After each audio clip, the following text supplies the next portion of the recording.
Hi, and welcome to Kane's Top 5 Under 5, the 5 most important stories in cybersecurity for August 2024. The summer's been quite hectic. Our first story is about Crowdstrike's recent security update failure, which caused major disruptions. There's now talk of refunds, contractual negotiations, and lawsuits.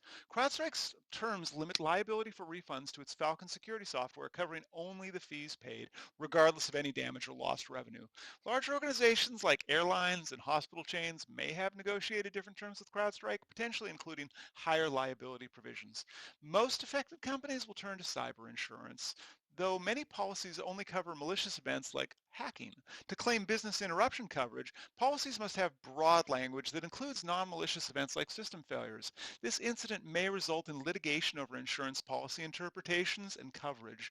In the UK and Europe, CrowdStrike might be liable under the GDPR for the outage, potentially classified as a personal data breach. It remains uncertain if organizations must report the outage as a GDPR breach, since CrowdStrike was a third-party supplier. The liability may not apply directly to CrowdStrike, but it could impact the organizations relying on its services. Something else to keep in mind is that publicly traded companies may need to disclose basic ITGC weaknesses in their next 10K and 10Q, as they cannot validate software updates to EDR solutions like CrowdStrike, which could lead to material losses, as we saw last week. Staying on CrowdStrike, our second story is speculation about whether the Cyber Safety Review Board will investigate CrowdStrike. The Department of Homeland Security has not confirmed a review, but CrowdStrike has expressed willingness to cooperate. Former CSRB members and security experts support an investigation.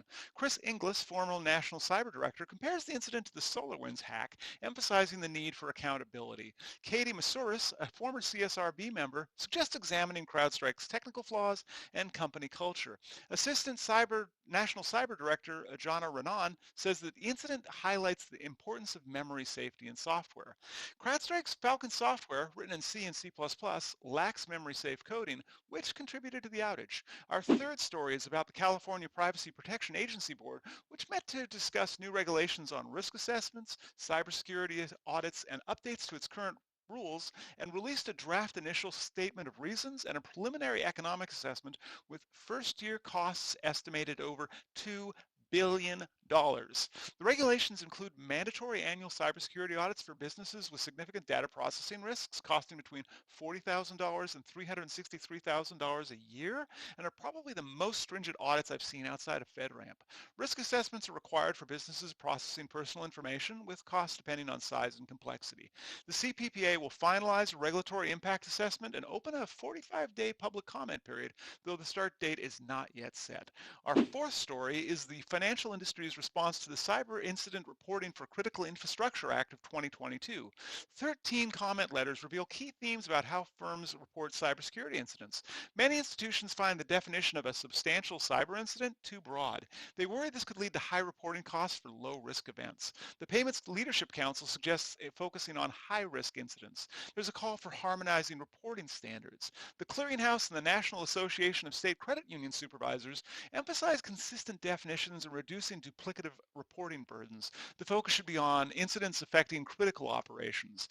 The Institute of International Finance suggests limiting the definition to incidents impacting critical services, and protecting the confidentiality and integrity of reported information is crucial. Finally, our fifth story is about the judge's decision in the SEC's fraud charges against SolarWinds. This decision impacts the SEC's efforts to enforce stricter controls on corporate cybersecurity practices. District Court Paul Engelmeyer dismissed claims that SolarWinds didn't adequately disclose the Sunburst attack discovered in 2020. Engelmeyer also dismissed charges that SolarWinds misled investors in its IPO registration documents and 8K filings.